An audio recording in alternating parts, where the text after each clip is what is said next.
Bonjour tout le monde. S'il vous plaît, suivez-moi pendant que je lis. Je suis dans votre manuel de cours à la page 384, 385 et puis 387 et 388. Alors, il y a beaucoup ici. Alors, suivez-moi. Rencontre culturelle. Quelques grands maîtres de la peinture française. On vous présente 4 tableaux des grands maîtres de la peinture française. Ces tableaux ont été peints au 19e siècle, c'est-à-dire the 19th century. Claude Monet a peint Impression, Soleil levant en 1872. Ce tableau donne son nom à un nouveau mouvement artistique, l'impressionnisme.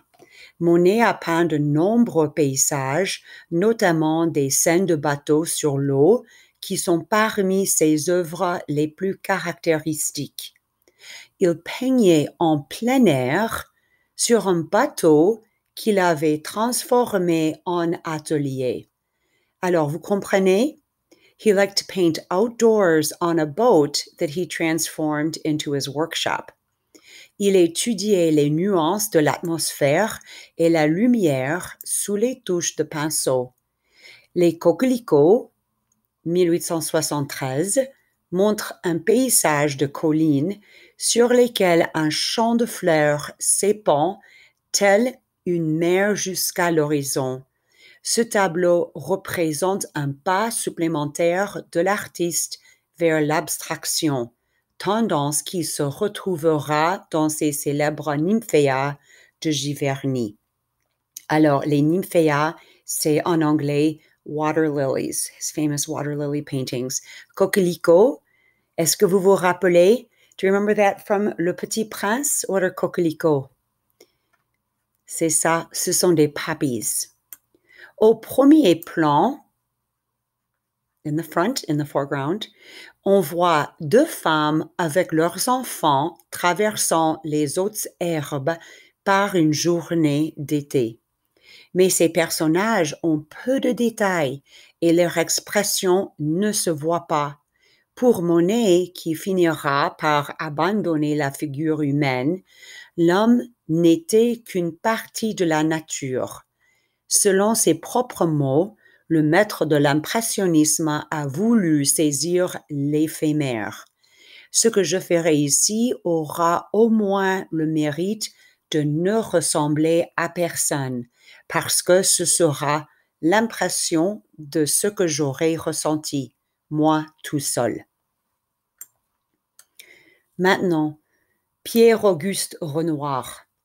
Pierre-Auguste Renoir s'éloigne du mouvement impressionniste pour rechercher une expression plus réaliste par des effets de ligne, des contours et des contrastes.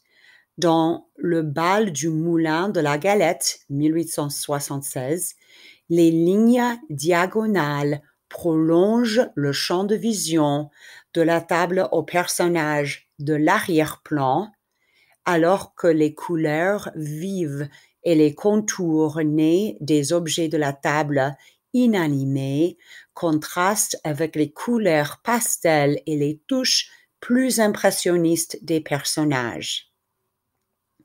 L'effet recherché est une atmosphère d'éclatement, de spontanéité et de fête.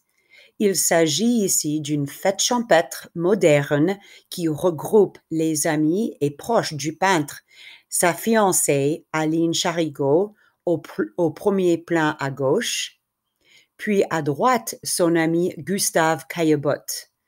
Dans ce tableau, on retrouve l'amour de la vie populaire et de la sensualité propre au peintre, et les femmes typiques de Renoir, le visage rond, la peau blanche, les joues rougeâtres, la forme ronde.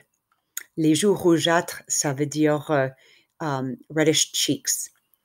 Le paysage, les arbres aux touches lumineuses et floues, le canot rappelle les caractéristiques de l'impressionnisme, mais les natures mortes, et l'importance des personnages distinguent Renoir de Monet.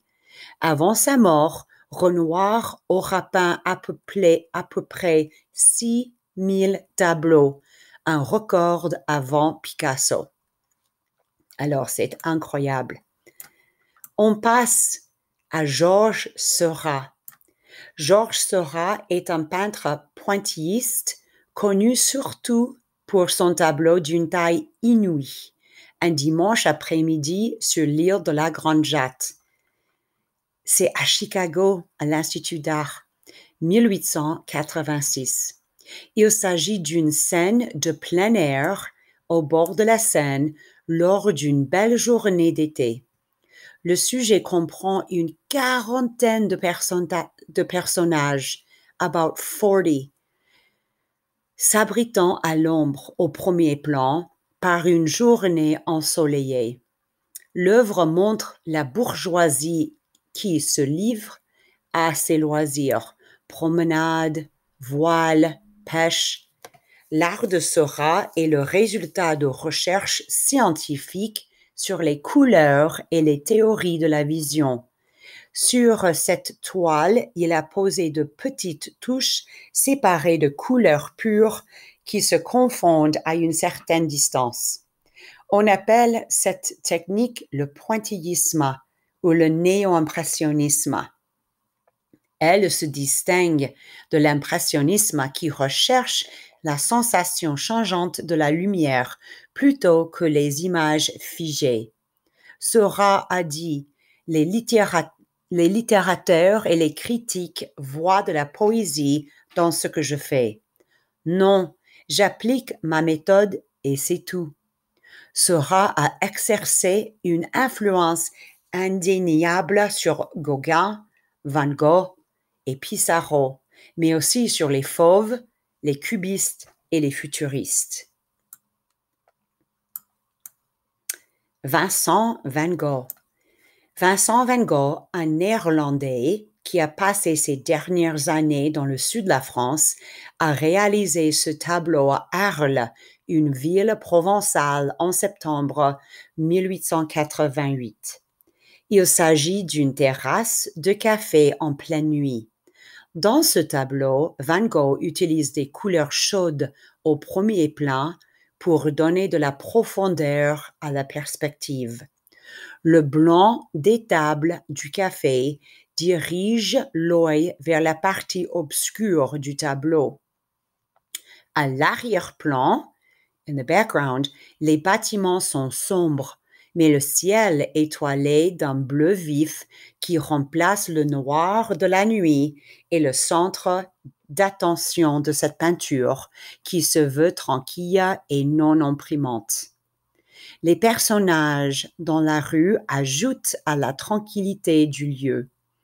On retrouvera le sujet de la nuit étoilée chez Van Gogh dans Nuit étoilée sur le Rhône et Nuit étoilée. Dans une lettre adressée à sa sœur Wilhelmina, le peintre a dit « Cela m'amuse énormément de peindre la nuit sur place. Autrefois, on dessinait et peignait le tableau le jour d'après le dessin.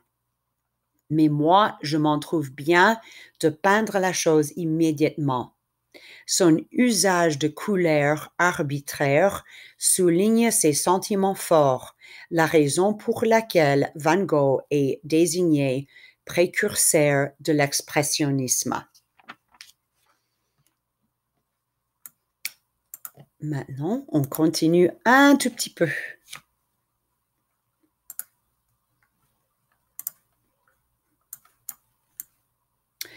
L'impressionnisme. L'impressionnisme était un mouvement de la seconde moitié, second half, du XIXe siècle. Les peintres exprimaient dans leurs tableaux les impressions que les objets et la lumière suscitent. Les impressionnistes aimaient peindre en plein air, pas dans un atelier. Les peintres de ce mouvement sont Claude Monet, Pierre-Auguste Renoir, l'américaine Marie Cassatt, Camille Pissarro, Berthe Morisot, Edgar Degas, l'anglais Alfred Sisley et Frédéric Basile.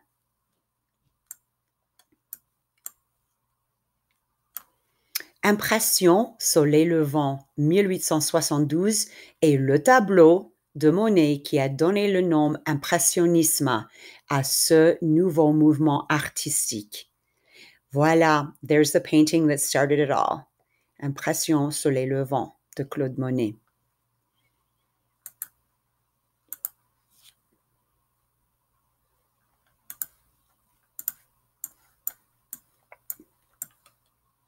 Le néo-impressionnisme. Le néo-impressionnisme a suivi l'impressionnisme entre 1885 et 1915.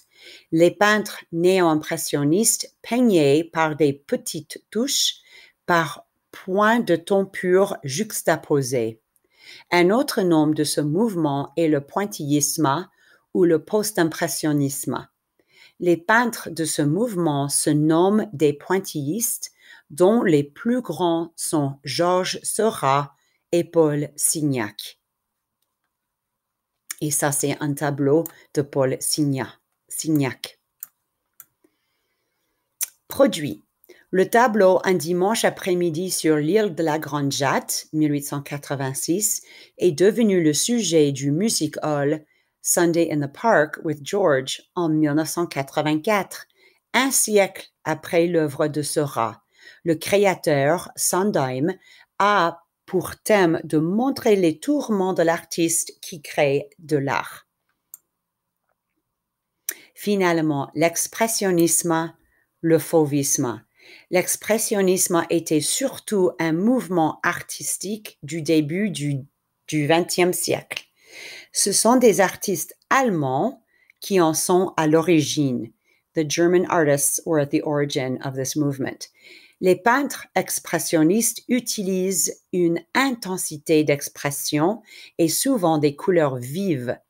Le précurseur de ce mouvement est Vincent van Gogh. Dans ce groupe, il faut aussi mentionner les fauves qui ont créé le fauvisme. Les fauves comme Maurice de Vlaminck et André Derain touchent par moments à l'expressionnisme. Il ne faut surtout pas oublier les contributions d'Henri Matisse. Alors, en anglais, fauve veut dire wild animal. Et voilà le mouvement des artistes qui utilisaient des couleurs extrêmement vives.